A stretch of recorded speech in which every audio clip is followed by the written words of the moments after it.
No, but you both do look gorgeous. Love this distressed moment. Oh. Well, we are the denim destroyers. We're gonna take your denim and destroy it. Oh.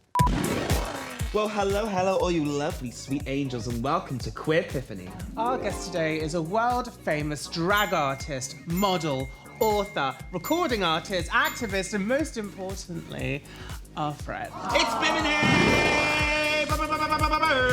You missed out tennis star too. Oh, she's good with balls.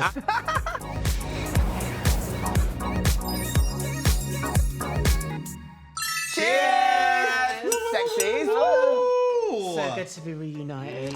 So, tell us, Bim, love, what's your Queerpiphany? My Queerpiphany was Pamela Anderson. Oh, we love. Love a bit of Pammy Whammy. So what era are we talking? Late 90s, early noughties Pam. You know when she was like... So Miss Pammy Lee. Barbed wire. Pammy Lee. So my dad, he was in a Harley club, Harley Davidson motorbike. Oh, I love that. So I grew up with a lot of like pin-up girls as Yes. like all around, and going to those places and being like, I'm not like this macho person, but there was always something gritty that I liked about that, and that's something that Pamela always had, I think. Yeah. Like she was a bit rock and roll. Obviously, like as a young queer person, I didn't know if I was meant to fancy Pamela, because I was just like, I want to be Pamela Anderson. Wow. I was like, do I fancy her? Realised it is a bit of both. Yeah. I mean, who the She hell was doesn't hot. want to be Pamela Anderson? Who doesn't Exactly. fancy Pamela Anderson? Yeah. But she was someone for me that was like this world-known sex symbol, but there was so much more to her than just that. And I think people judged her on surface level, but she does so much and still does so much charity work. She's got so much to say, and she's just so kind, like such a pure soul. And I've always seen that, and I've always known how the media can portray certain women, and I'm so glad that she's having her little big moment right now. Renaissance. Yes! The Pamaissance. Ooh, the Pamaissance.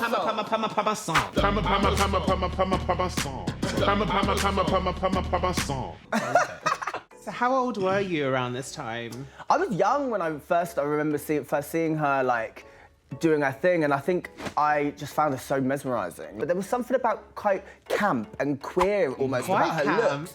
On her, yeah, like big old hat. Very camp. All the way. And I think that's why I related to her as well in a way, because she wasn't afraid to go on a red carpet, and she got mocked for a lot of the looks and stuff because it was campy and it was fun, and she wasn't afraid to be a bit edgy. She was sexy but edgy, and I loved that about her. And I remember like kind of starting to come into my sexuality and my queerness, and understanding that I did fancy her and I did want to be her as well. And it was something that was like a Queerpiphany moment where I was like, okay, my sexuality is way more than what I'm being told it should be or is. And I knew that from a really young age. And then luckily my friends, when we were like 14 and 15, they were really like, we were all weirdos back then. And I lived in I grew up in a small town, and I remember discovering charity shops. Like I founded charity shops in 2007. But no, I remember we'd all save up our dinner money and then buy a new outfit Half to price go off down the the sale park. price pair with lovely sexy jeans. Give me a jegging any day. Oh, God. And then Jeans and a jazzy top. A going out top. we would do that. And then I remember going in charity shops and being like, oh, I can buy an outfit for $250. You know? Not anymore. Not well, Cost no. of living. No, Crazy. people got onto them. But like, and then me and my friends would start dressing like in kind of these like weird jazzy top blazers, kind of fur coats. I would wear like ripped fishnets walking down the road, and like people would like shout stuff out the cars, and I'd just be like, no, I know, yeah, tell me again. I'd say Pamela Anderson like helped me with my expression of style in like a rebellious way. No one was kind of doing that in a way where I was, and I was like, that's what I want to be like. And that's when I got into more fashion. And you also like enjoy the rebelliousness as well. Like, you get a kick out of it. Someone like say something masculine, and you'll say it back. You're like, yeah, tell me, whatever. It's also owning the power. Yeah. You know, taking that back and I being make like, you angry, and that's your problem, not mine. Exactly. Well, listen, I've always referenced myself after Pammy. I wouldn't say 2017, 2018, because I was going for sexy clown. I still thought I was giving Pammy. Popping balloons. You can see with like the fur hat. Yes. And the thin brows. Yes. And the blonde hair. Yeah. And I like she's just always been someone that I found really iconic. And like for me, someone that was so into fashion as well, seeing her working with Vivienne Westwood, I thought it was iconic. And I was obsessed with Vivienne Westwood because I think like attention span wasn't there for me to like really sit there and make a garment. So I was all about the deconstruction of the garment. Not there for our taste either. No, safety pin, rip it up, bit of hot glue, and you're good to go. You know what I mean? A bit of scouring pads. Shut up. Well, I remember thinking I was like Pamela Anderson and Kate Moss, like, combined in one. Just jack of all trades, really, aren't you, girl? Those kind of women that impact culture, like the blonde bombshells, like the Marilyns, the Britneys, the Parises, the Anna Nicoles. It's like the bimbo energy, and people just looking for like sex sells and all of that malarkey, but now people are actually listening to what these people have to say. And then like they get to later life and they're like, oh, these people are actually human beings with stories. People with thoughts and feelings and emotions. Crazy. But I mean, I'm not gonna lie, pop culture in the noughties, I grew up on that. Like, that raised me. As problematic as that is, looking back, now we can pick it apart through a different societal lens that we're like, hang on a minute, that was awful. And we don't really think about how these women get to how they got there. Like, we just think of Marilyn Monroe as Marilyn Monroe, not Norma Jean. We don't think of like how Paris Hilton became Paris Hilton, or like how Pamela Anderson got on into Playboy. Exactly. So it's really interesting seeing all of these documentaries and seeing their backstories and actually humanizing them. And I think that it actually helps all women and all like queer people, all feminine identifying people be seen as whole human beings. It's an example of that, and the patriarchal ideal of what it was to be a woman in that time, and how it's kind of been a lot more spoken about now and deconstructed to be a bit more of a like middle finger up, you know? The time has come for our quickfire round, or as we like to call it, our quickfire round. Bimini, you're throwing a party for our Queen Pamela. You got 30 seconds on the clock. Let's go! Venue. Where are we going? Venue. Thought Park. Dress code. Nothing. Entertainment. Johnny Woo and John Sizzle. Drink of choice. Tequila. Canapes. Vegan salmon. Dip of choice. Tiramisu. Secret password to get in. Oh, no. Rock and roll. Hat. Yes. What time does Don't it threaten me with a start? good time. What time does it start? 11 a.m.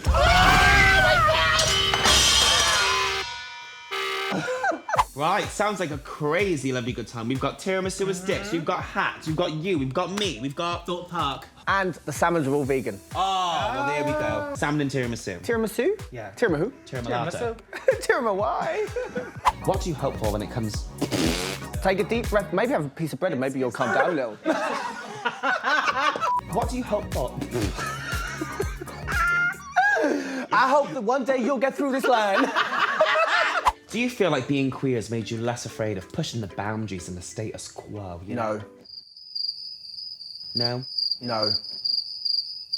Yes, I do. Say, well, no. I do. I feel like I've got a lot to say on this topic. Go on, mama, give it to us straight. I feel like as queer people, we weren't made to fit into this world. It wasn't made for us. We don't mind to fail. We don't mind to try things. We don't mind about messing up a bit because there's an art to it. I feel there's the art of failure, and I think as a queer person, we already failed at what society expects us to do, so that's why we take risks. Honestly, you go on my Getty Images, I took some risks. Oh, like, haven't we all? Haven't we all? Don't go on any of our Getty Images. Face app 5, please. Yeah. But there's a beauty to it, there's an art to it. As queer people, we love like strong women and empowered women because it's something that, again, society wasn't created for that idea as well, because it was all a patriarchal system. So for anyone that kind of defies that and women that make their own stamp and mark and put their fingers up to what was created, I think that's why we're so empowered by that. And seeing people like Pamela and Mine was like fashion. Grace Jones, like did not give a crap. Yes. Like wear what she wants, shaved head, crazy clothes, crazy out there personality,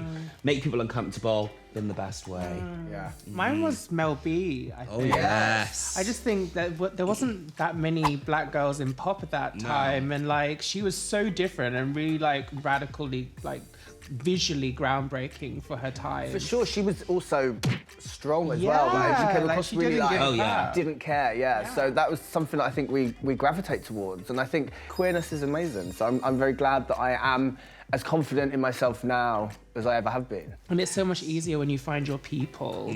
Like when you find friends who are like a reflection of you, but also who encourage you to be who you are. Your chosen family, you bring each other up. Yeah, and we've known each other for years, like way before Drag Race. It's been 87 years, girl. And we're still going, churning it out. We met on the Titanic. When the old lady dropped it in the ocean. Things are never the same. But like, everybody will know that you two were on Drag Race together, but how has your friendship, sisterhood blossomed since the show? Well, we were always so close before, Literally. and like this one was, she was doing 15-minute shows. On the 2 o'clock on a brunch, Literally, you were giving the Super Bowl experience, Yes. Mama. They were meant to be 45. Meanwhile, this one was bringing around a deck chair on the train with her to every single gig to do a lovely cheer number. Woo! Oh my God, you remember the chair? Yeah, the black chair. I used to run around like literally getting from tube to tube on a Saturday doing. I've missed those days though. They were We've said it they were before. good times. They were great times. But Like, you've got the budget now. You can get a metal chair now. someone else carries the chair. So since 2020 with Drag Race UK, you've been such a visible representative of the non-binary community. And since then, we've seen so many more non-binary people in the public eye come out, and especially people like Sam Smith, Janelle Monáe. With all of this new visibility, how do you think it's going to improve things for the non-binary community? One of the most beautiful things about humans is that we can learn and continue to learn. And when people decide that they don't want to learn, that's when ignorance can become such a block. And I think having more visibility, having more voices, standing up and talking about it just opens the dialogue and the conversation up for more people that might be confused or trying to understand of their gender and what they're going through, and knowing that they don't have to, they can dance to the beat of their own drum. It's beautiful and it's powerful.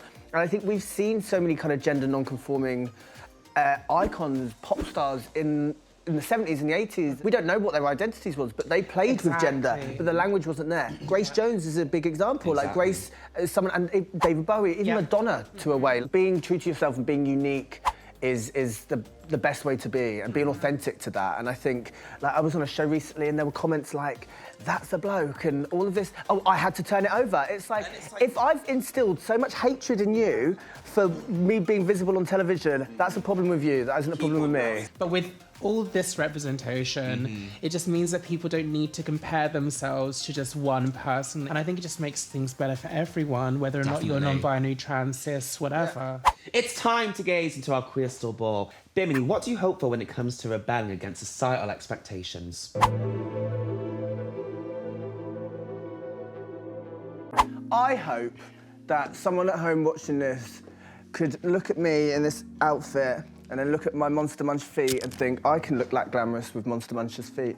That's inspiring stuff. Inspiring stuff indeed. No, being able to find who you are, find what makes you you, I think that's so important. And I think you can have so many carbon copies walking around, all looking the same. And I think finding that rebellious nature, but doing it in a way that's kind and trying to give back, because you've got to be so strong and resilient as a queer person, and sometimes it's okay not to be. How does it feel, though, to be that person that people are going to be looking at how you looked at Pamela? It's a weird one, because I've never looked at myself as a role model for anyone. There was a real pressure that I started getting on myself, and I realised I had to really take a step back and be like, I'm human and I do mess up. That you're not expected to be perfect as much as you think so, or society kind of expects it, and it's okay to mess up. I don't think being a role model is about being perfect. I think it's about being real. Real, exactly. And also knowing when you mess up and like owning that. Imperfection is perfection, you know, or perfection in imperfection, however you want to say it.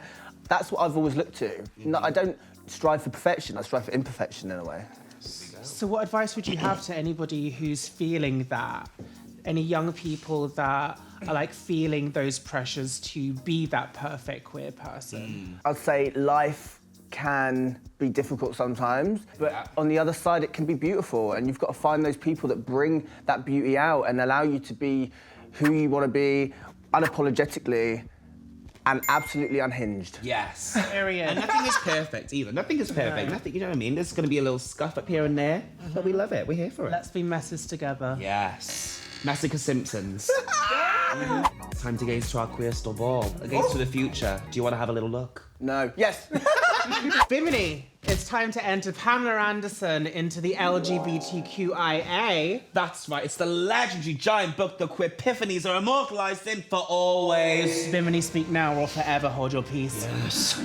I want to take this moment to thank Pamela Anderson for showing the world that you can be hot, sexy, blonde, and vegan. Love you, Pammy. This one's for you. You asked for Unhinged, I give you Unhinged. Bim, it was an absolute pleasure having you here with us today. But before you go, before we let you run off, we've got a special gift for you. It's our brand spanking new, hot off the press, never been seen before, gorgeous, never been done before, amazing black, extra large Queerpiphany t-shirt. Isn't it gorgeous? Wow. Yes. And you can take that home with you as well. A black t-shirt. luxury. And do you know what you can do also? You can wear it whenever you want. I need new pajamas. You're welcome here.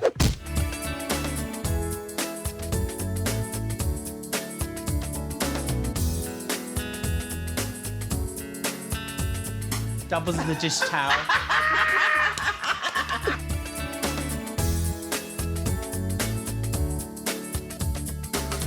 Ooh, I love way how around, you're not other way showing around. off our lovely faces. That's really There you really go. nice. There we go. Yeah. Well, this is absolutely amazing. Thank you so much for hanging out Oh, it's with us been today. gorgeous. BAFTA nominated, I'd say. So lovely to see you both, you sexy. We love you. We love you. Be queer. Gay rights.